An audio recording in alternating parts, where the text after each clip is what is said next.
దేశ చరిత్రలోనే తెలుగుదేశం పార్టీకి ఇంత పెద్ద మెజార్టీ ఇవ్వడం ఆశ్చర్యకరంగా ఉందని మాజీ ఎమ్మెల్సీ సి రామచంద్రయ్య పేర్కొన్నారు. కడప నగరంలోని ఎన్జీఓ కాలనీలో ఏర్పాటు చేసిన మీడియా సమావేశంలో ఆయన మాట్లాడుతూ జగన్మోహన్ రెడ్డి ప్రజలపై నిందలు వేయడం సరికాదని, ప్రజలకు బహిరంగ క్షమాపణ చెప్పాలన్నారు. జగన్మోహన్ రెడ్డికి ఏపీ అంటే అభిమానం లేదని, 5 ఏళ్లలో ప్రజలకు ఏడిపించారన్నారు. ఈ రాజకీయ పార్టీకి ఇంత మ్యాండేటరీ ఇవ్వలేదన్నారు.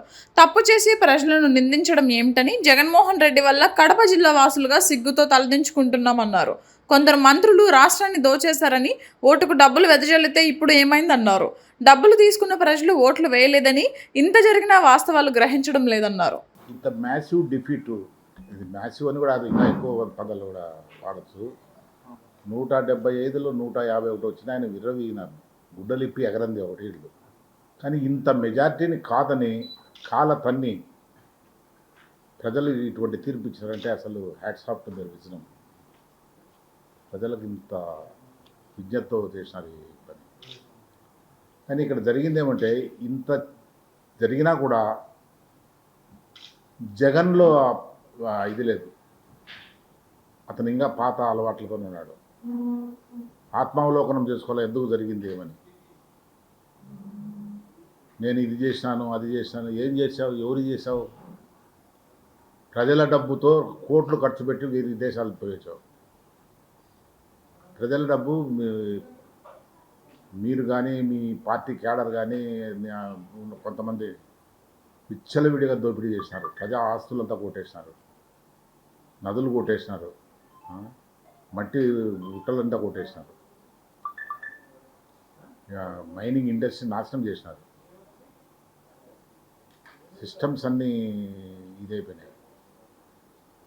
ఈ వాతావరణంలో నిన్ను ప్రజలు తిరస్కరించిన కామన్. అది మేము ఎక్స్పెక్ట్ చేసాం, నువ్వు ఎక్స్పెక్ట్ చేయలేదంటే అది నీ పొరపాటే. ఎందుకంటే ప్రజల దగ్గర నుంచి ఎప్పుడన్నా ఫీడ్బ్యాక్ తీసుకొని ఉంటే తెలిసిండు.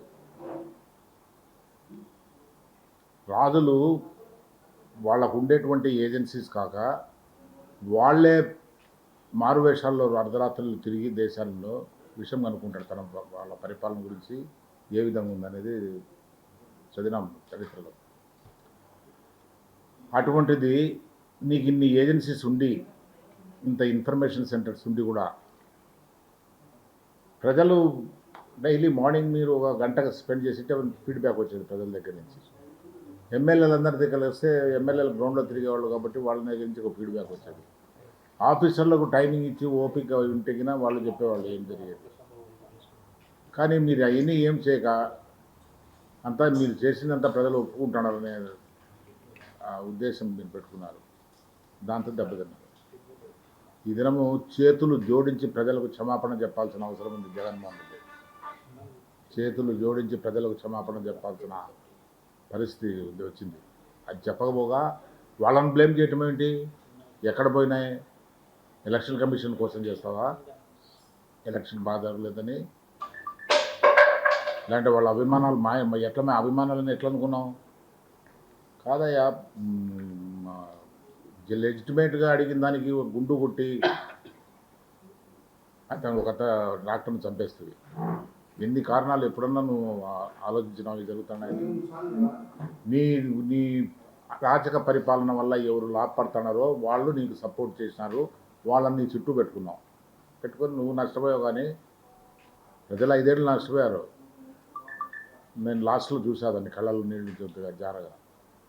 5 సంవత్సరాలు నువ్వు ఏడిపించినావు ప్రజలను. 1 గంటే వాళ్ళు ఏడిపించేది.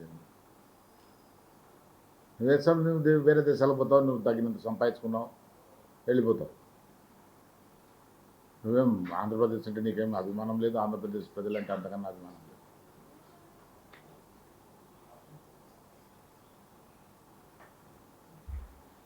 ఇందులో ఇది this high time you should get introspection. ఆత్మావలోకనం చేసుకొని ఏంట్రా ఇది, ఎందుకు జరిగింది, అక్కడ అసలు ఏం జరిగిందనేది నీకు తెలిసినా అని.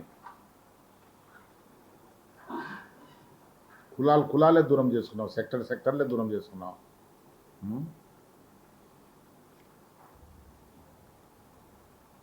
తమాషం అంటే తప్పులు నిధి పెట్టుకొని నువ్వు ప్రజలను నిందించడం ఏంటి? ప్రజలు అనుభవించారు నువ్వు పెట్టిన కష్టాలు. వాళ్ళు నీకు వ్యతిరేకంగా ఓటేశారు. ఓటేసిన అసలు లేట్ అవర్స్లో వచ్చి పోల్ చేసినారే వాళ్ళు మీ అభిమానస్తులు మీకు మీ స్కీమ్స్ వల్ల వచ్చినారని అనుకున్నారు మీరు అని ఈ చేలాలు చెప్పారు. కసికి వచ్చిన ఓటు, కసికి వేసినారు ఓటు నాకు తెలుసు. నేను చెప్పాను మా వాళ్ళకు, అభిమానంతో ఎవడు కూడా ఇంత దూరంగా వచ్చి వేయడు ఇంత లేటుగా. కసి ఉంటేనే వాడు ఈ విధంగా వేస్తాడు. నేను 20 పాయింట్ ప్రోగ్రామ్ అప్పుడు ఈ స్కీమ్స్కి ఇన్ఛార్జ్ ఉంటుంది ఎన్టీ రామారావు గవర్నమెంట్ 86లో ప్లానింగ్ మినిస్టర్గా. అప్పుడు ఈ స్కీమ్స్ ఆయన పైనే దేశంలోనే ఈ స్కీమ్స్ పెట్టిన వాళ్ళలో ఎన్టీ రామారావు ప్రప్రథముడు. ఆయన పోతాంటే సూట్ కేసులు కింద పెట్టి ఎయిర్పోర్ట్లో ఆయనకు కింద దండం పెట్టేవాడు భూమికి. అంటే అటువంటి వాతావరణంలో ఆయన ఇచ్చిన ప్రతి ఒక్కటి ఆయన జోబులోంచి ఇచ్చినట్టు ఫీల్ అయినారు. అప్పుడు ప్రజల డబ్బే, ఇప్పుడు ప్రజల డబ్బే, ఎవరు జోబులోంచి చేయరు. అటువంటి అభిప్రాయం ఉండింది ప్రజలకు. అటువంటి అభిప్రాయం ఉన్నప్పుడే ఆయన మోస్ట్ బ్యాక్వర్డ్ డిస్ట్రిక్ట్ తెలంగాణలో మహబూబ్ నగర్లో పెట్టాము. కల్వకుర్తి ఓడిపోయాం. కల్వకుర్తి ప్రతి సంవత్సరము పాలమూరు లేబర్ అని ఇప్పటికి పోతుంటారు బాంబేకి, బెంగళూరుకి. అన్ఎంప్లాయ్మెంట్ ఎక్కువ అక్కడ. అటువంటి ప్రాంతంలో పెడితే ఈ స్కీమ్స్ బెనిఫిట్ అయిన వాళ్ళు కూడా ఎవరు రాలే, ఆయన రెస్క్యూకి రాలే. అంటే వేరే వాళ్ళకు బాధ కలిగించినటువంటి ఇష్యూస్ కొన్ని ఉన్నాయి, దాన్ని కన్సిడర్ చేశాను.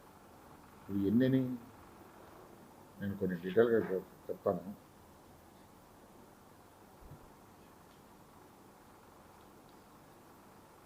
కడప యూనిక్ చేశాడు, ఆంధ్రప్రదేశ్ యూనిక్ స్టేట్గా చేశాడు ఈయన. Unique in the sense there is no capital for some years. రాజధాని లేని రాష్ట్రంగా చేసేసినాడు. ఇటువంటి చాలా చరిత్రలో ఎవరు తప్పు చేస్తే ఆ తప్పు పైన కంప్లైంట్ చేస్తే కంప్లైంట్ పైన కేసు పెట్టిన సందర్భాలు ఉన్నాయి ఈ రాష్ట్రంలో. ఏదో తప్పు యాక్సిడెంటల్గా ఒకటో రెండో జరగచ్చు, కానీ that was a regular feature in Andhra Pradesh. మీ మంత్రులు కానీ మీ లీడర్లు కానీ అందరని చెప్పాము, కొంతమంది చాలామంది దోచేసినారు మా రాష్ట్రాన్ని, దోచేసినారు. ఎక్కడ పెట్టుకోవాలని లేదు. మాల్థూజిన్ థియరీ ఆఫ్ పాపులేషన్ ఎకనామిక్స్లో ఆ విధంగా వచ్చింది. నీ నిక్కటంగా సంపాదించిన డబ్బంతా నిన్న ఎలక్షన్స్లో పెట్టావు. 30 రూపాయలు 40 రూపాయలు ఓటుకి ఇచ్చావు. ఏమైంది జగన్మోహన్ రెడ్డి అని అడుగుతున్నా. ఎవరు తిన్నారు? మీ పార్టీ వాళ్ళు తిన్నారా? ప్రజలు తిన్నారా? ఎవరు తిన్నా వాళ్ళు వాళ్ళ మనస్ఫూర్తిగా వాళ్ళకి ఓటేశారు. నువ్వు డబ్బు ఇచ్చినావు, నేను ఓటేయాలని.